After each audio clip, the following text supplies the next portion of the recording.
if I can give you one piece of advice for a divorce mediation, it's breathe. Nothing tells opposing counsel a wife is terrified, like when her voice gets all high up in her head like this. Blair, I was a debutante. My voice couldn't get high in my head if I sucked on a helium tank for a decade. Davis, even though our marriage didn't work out, I'm sure we both want to be as civil about this as possible. We propose Mr. and Mrs. Draper each claim the money they've earned individually throughout the marriage and share joint custody of the minor child, Emily, with the apartment remaining Emily's and Mrs. Draper's primary residence. Our proposal is this. In consideration of Mr. Draper sacrificing the status and position he might have achieved in his own career, had he not supported the craven ambition of his wife to get ahead, Mr. Draper will retain his earnings and be paid an additional monthly stipend. You're kidding. He wants manimony? As for the apartment, he'd like to be back in there next week. What? He can't do that. Can he? Do you know where I've been living? In a studio east of Lexington. Poor thing. Let's call Jimmy Carter and have him build you a shack. You see? You see how she minimizes my feelings? Davis, look, this is an emotional subject, but I really hope we could keep that in check. So you can walk all over me? No! Where is this coming from? Rafe has helped me see that you had just as much to do with this marriage failing as I did. I'm not going to be the bad guy here. Oh, really? What are you being now? The ingenue? You stole money from our mutual account. Well, if it was mutual, he didn't steal. You cheated on me. And you cheated on me? Hardly. And you rubbed it in my face. At least I had the decency to try to keep my affair a secret. Yes, the first word that springs to mind when I think of your affair with Scylla is decency. Clearly, this discussion is over. You'll be hearing from us. By all means, feel free to drag this out as much as you like, Blair. As you'll see from our proposal, we expect Mrs. Draper to cover our legal fees. This is good. They've shown their hand. We've got them exactly where we want them. Blair, your optimism seems somewhat divorced from reality. What do you want me to tell you? We're screwed? Thank you.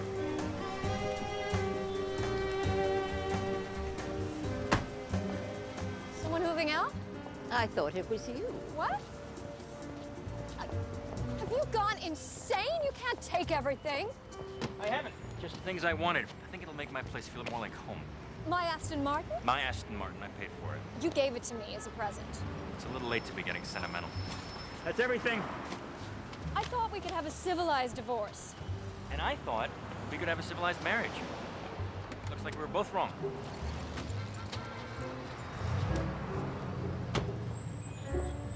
Oh, my dear. Thank you, Mrs. Albert. That's just not how we do things on Fifth Avenue.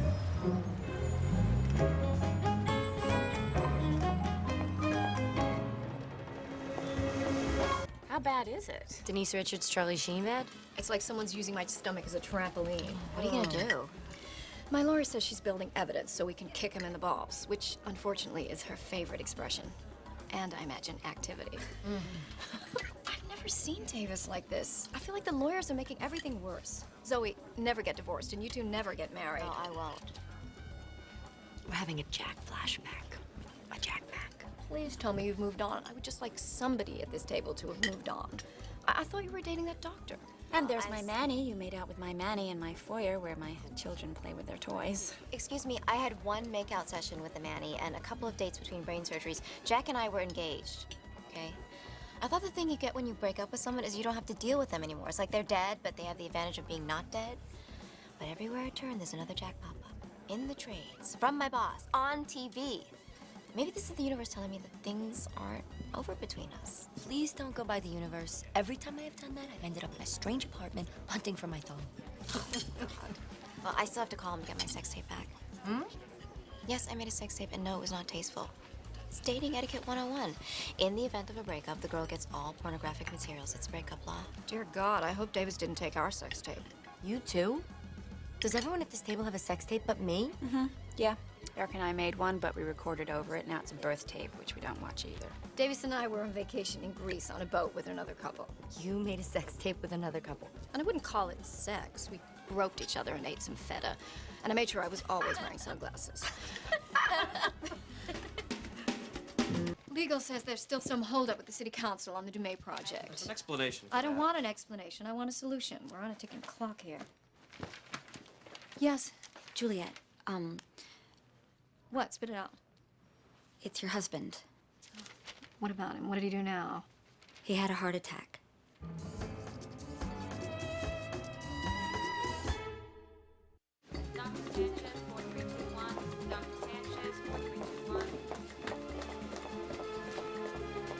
Davis Draper. He's my husband. He's had a heart attack. He's still in the emergency room. Scylla, I don't know what's taking so long. They said he should be in his room by now. what are you doing here? I was with him at the time. He was enthusiastic. And suddenly he got very pale and very sweaty, and he started having trouble breathing. That's very descriptive. Well, I called my ex-husband's cardiologist. He is the top guy in the city. I don't understand. Am I supposed to thank you? You could. Oh, here's the doctor. Dr. Byrne, this is Davis's wife, Juliet Draper. How is he? Well, we're still running tests. It'll be a few hours before I can say for sure, but he's stabilized now. Can I see him? In a little bit. He's still a little bit out of it. I'm not sure you should. Oh, of course not. I just want to make sure he was okay. We'll take it from here. Thank you, Dr. Byrne. Juliet, I'm not interested in your empty apologies. I'm not making one. I just wanted to say, and I wish someone had told me this the first time I got divorced.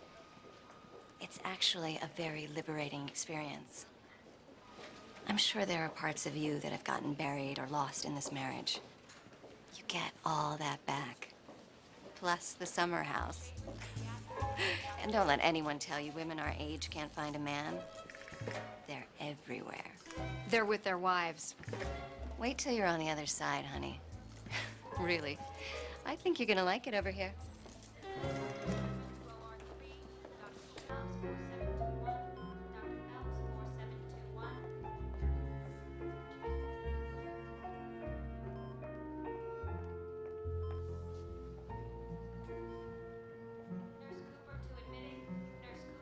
Davis. Juliet, you're here. Were you expecting Scylla? You saw her? Of course I saw her.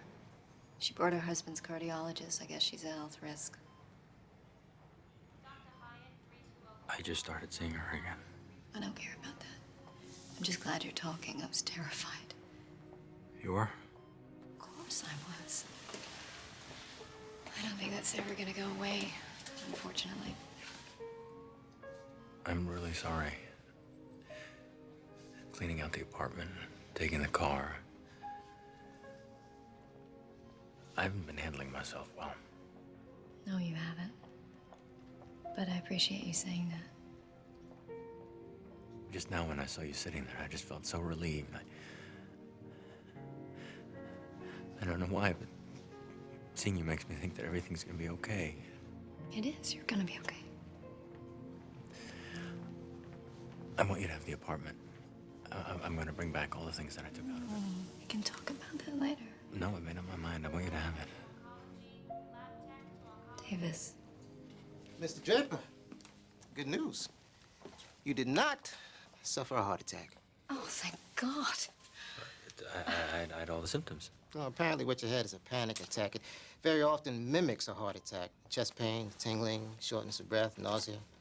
The echo shows your heart is fine, working perfectly. Blood work is good. I am prescribing an anti-anxiety medication and a good psychiatrist. Let me finalize a few things. Have you sleeping in your own bed tonight. Wherever that is. Tell Bennett I need his recommendations on the maintenance contracts right away. And would you get my husband on the phone? I guess I can't keep calling him that. Is he okay? He's fine. In fact, he's better. He's realized life's too short to go on hurting each other. That's good to hear. Juliet Draper? Yes? You've been served. With what?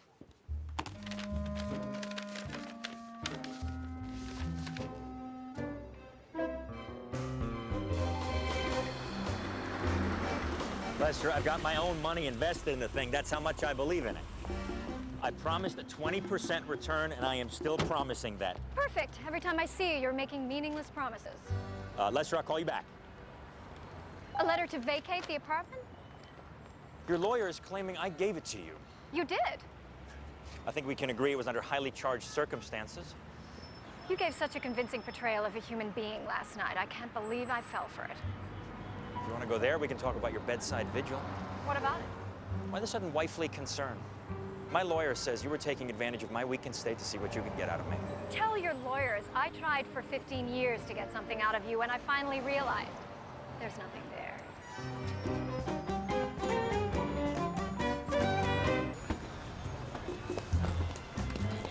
What the hell are you doing?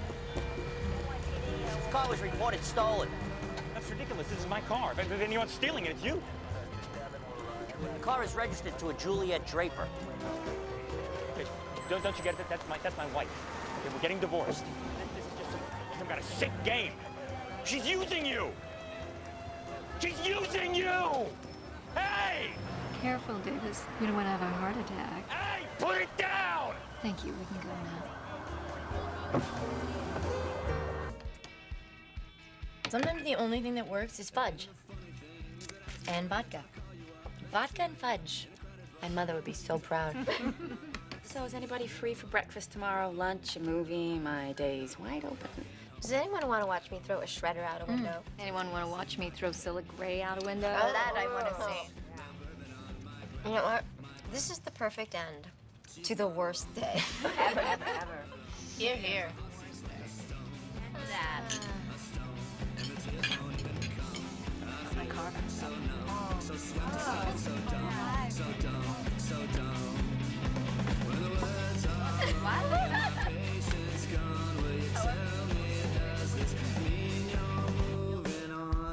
Not really. Sweaty.